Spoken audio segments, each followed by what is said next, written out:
So for me, the problem in Kenya, we can reduce taxes if we are an accountable government. When we stop the loopholes that they are there in expenditure. I want to talk about county governments a little. I worked in county governments a little, and I know a few things about county governments. And I know Nairobi are looking forward to increasing they have a finance bill, and they want to increase taxes. And I can tell you, it is not the way to go, especially at the county level. What you need to look at is your internal systems and reduce pilferage, reduce loss of money. You will not need to tax the people of Nairobi. You will not need to do that. If you have an accountable system. And because it is small, it's not like the national government. Because it is small, you can manage. When I was county secretary of Kilifi County Government, I put in a lot of measures to stop loss of revenue or loss of money. There's one thing I did which almost got me fired. I made a declaration that we shall not buy any t-shirts for any function. And when the governor asked me why, I told him, yes, you'll buy a t-shirt, you'll give me a new t-shirt. You'll give 20, 30 people are wearing new t-shirts that have been bought by the county government. And yet there are people walking naked in Kilifi. But because I work in government, I have the privilege of being bought for clothes. Because every function you have a t-shirt. I looked at my wardrobe, I saw like I have 20 t-shirts in all of them county government of Kilifi. So I said, when you have a function, everybody will dress the way. We don't need that. But then I also asked for an analysis. How much money the county government had spent on printing t-shirts. And the figures were mind-boggling. And yet, there was no medicine at the hospital. I don't know whether that makes sense. So now our finance bill was coming and saying we need to add more money for Mama Mboga to pay, instead of 20 shillings, they pay 50 shillings, so that we can fund our buying of t-shirts. I said no. How many t-shirts do you print as county government of Nairobi? And there are people who have actually, that is their business. Isn't it? That is their business, to print t-shirts for county government of Nairobi. It is their business. So because of that, probably you're adding taxes for these people so that you can buy more t-shirts. Probably you can put more beautiful tents for the governor when he has a function. You can buy more red carpets. Now, I remember that time we were being told every sub-county should have a chair of the governor. Actually, two. So that when he has a function in the same sub-county, here, there has to be another spare chair in case he wants to go and have coffee somewhere else. That chair must be moved there for him to go and sit. You understand? So because of that, we want to buy chair. Where will the money come from? From the budget, isn't it? And where does the money from the budget come from? So from the finance bill. These are the realities. We have a lot of loss of resources, unnecessary. And when you don't have that money, you want to load it on the people, on the Mwananchi. So the principle of taxation is very good. But the principle of accountability in taxation needs to be looked at. And I want to ask county assemblies to be more vigilant. And I can tell you, if it goes wrong at the county assembly, it will go wrong everywhere. It goes wrong in the county government, it will go. Because as a government, we give now around 35% of our resources and take it to the county government. That is over 380 billion. That's 300, almost 400 billion, because there are grants, also a lot of grants that come in. If we say today we are not funding county governments, they will fund on their own, we can reduce our tax by over 480 billion, 400 billion. But we can't do that. We have to keep on taxing people to bring the money so that government can function. The other point that our civil societies need to look at, as we look at the issue of taxation, the architecture of this country, the structure of Kenya, does it make necessary for more taxes? The way we are architect as a country. Look at our constitution. if you look at that constitution and want to implement it the way it is, how much money do you need? There are certain things that in that constitution that really are necessary, But I want you to cost, Diana and your team, I want you to sit down and cost the constitutional commissions, constitutional commissions that are in the constitution right now. How much money do we spend on them, and what is their output in terms and impact? But because the constitution has said it must happen, we have to give them money. As a deputy leader of majority, in national or every when the National Assembly begins in the morning, in the afternoon, I read a statement. I lay a statement, and when I lay a statement, I usually read out the audited reports of various governmental institutions. And sometimes I read and find, does this organization exist in this country? I read over 20, and I can only know probably one. I don't know the rest, but all of them have been given money by government to operate. There are just too many organizations. For example, you have Insurance Regulatory Authority. Then you have the regulatory authority. There's another thing in insurance. Then there is this one that for unclaimed assets. Then the one for medical. There's another one for medical. You have so many, but all of them are funded by government. Where do we get money to fund all these organizations? From taxes, isn't it? Yes, from taxes.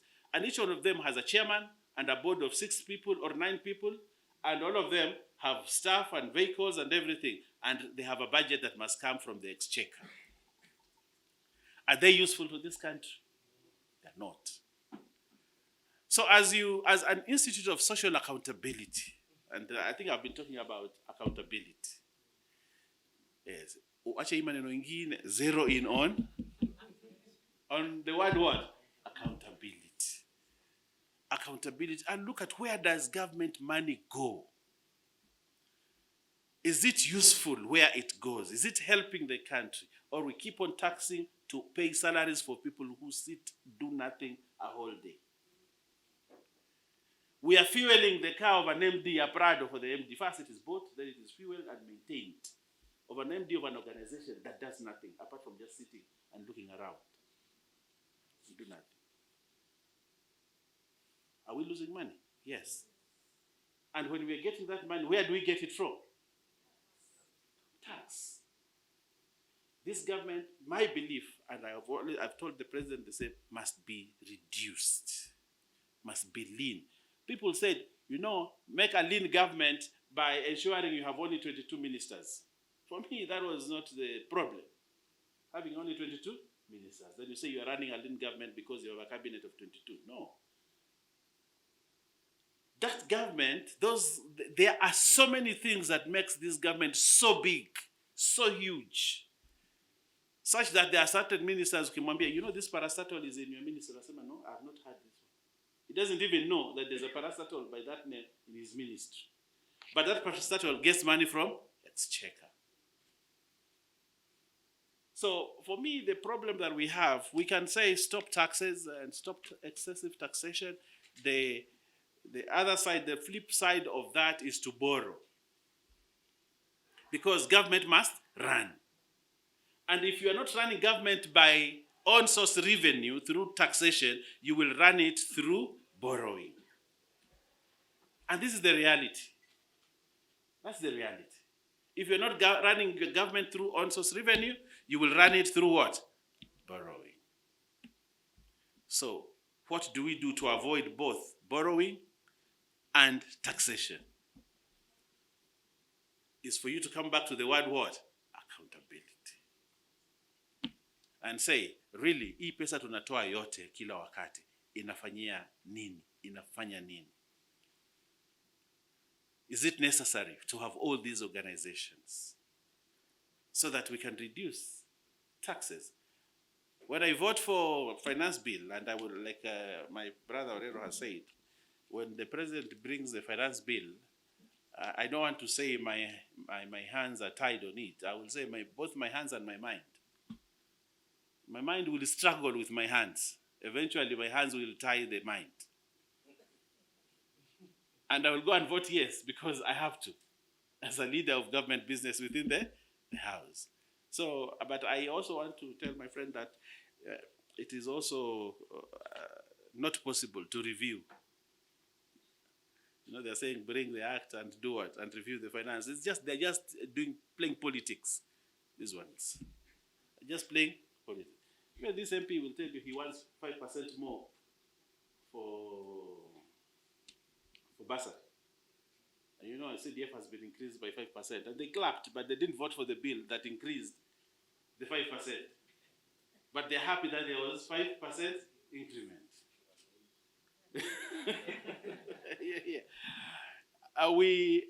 Last week, no, 2 weeks ago, there was a reduction on the 22% on KERA.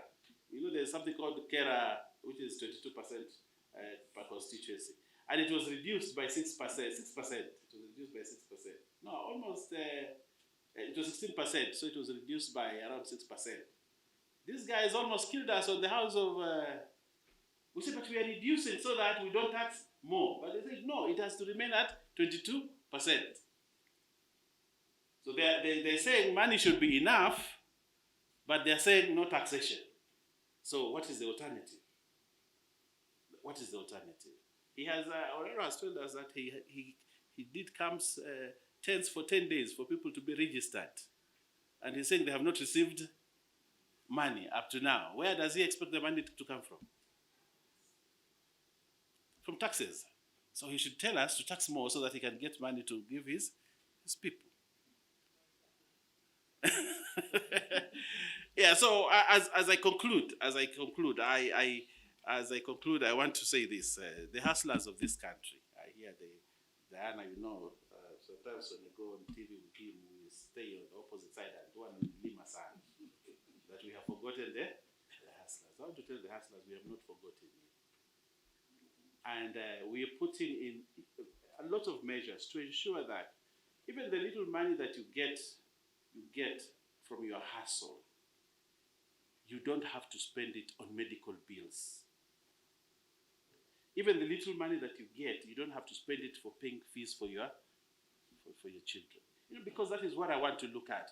I want to look at a situation where a hustler, when he gets his money, it is for his food and for his family, not to start for paying for services that government should have provided. That is what I'm looking forward to. I want this country to be at such a level that the services that government must provide, government provides. Because I've taxed you and I have an obligation and a duty to give you that tax, so that the extra money that you have, the disposable income that you have in your pocket, you don't have to use it for the services for which government is supposed to provide. That is what I look forward to. And that is what I tell my party. If it is in the constitution that I should provide water, then let me provide water. I should not see a citizen going to buy water. You know, I sometimes I sit at the airport. I buy a bottle of water at the airport at 250 shillings. That is the price. 1 liter at the airport is 250 shillings. And I will comfortably buy that water, 250 shillings.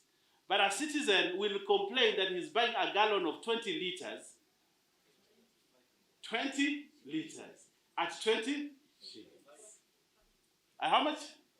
5 shillings for a gallon of 20 liters. So where is the disconnect? Yes, Dan has given us water here. How much is this bottle of water? This one bottle of water is how much money? But there's somebody who just requires 5 shillings to buy a gallon of 20 liters and he doesn't have it. Because he has used that money to pay for a service that government should have paid. That he doesn't need to buy a gallon of 20 liters because government has a responsibility to take water to his house. That he pays the bill, which probably will be 200 shillings or 300 shillings a month. I don't know whether you understand what I'm talking about. Yes, but you look at the disconnect. Where is the disconnect? The disconnect is when government gets your money, what does it do with it? For me, that is the elephant in the room. Yes. When government gets your money, what does it do with it? So we end up, I want to wind up by saying this. I had, if you read what is in the papers today about pending bills, and my brother here in the county assembly, pending bills in this country has become a new budget line where you'll be taxed for paying what? Pending bills. Right now, it is increasing at 11 billion per month. Nairobi County, they are pending bills they have to pay. So what will happen if those pending bills become a problem? So they will tax so that they pay what? Pending bills. Why do you have pending bills? Why do we have pending bills? We are pending bills because somebody is failing in his responsibility. Now, because somebody is failing in his responsibility, Kenyans now will be taxed to ensure that pending bills are paid. And look at what county governments are doing. Everybody is setting up a task force to investigate pending bills for 3 months. Those members of that task force are paid salaries and they are paid allowances every day for sitting to investigate pending bills. So you have a pending bill accumulating other pending bills through a task force. Then that report is printed in nice pages, nice print. It is taken to a printer. It is printed nicely and it is handed over to the governor in a big ceremony, which that ceremony requires t-shirts. So what happens to that pending bill? The cost of auditing pending bills becomes even higher than the pending bill itself. So where are we taking this country? Where are you taking this country? And that is what we need to look at. I'll finish by telling you a small story. I used to teach at Pwani University. I was a lecturer there some time ago.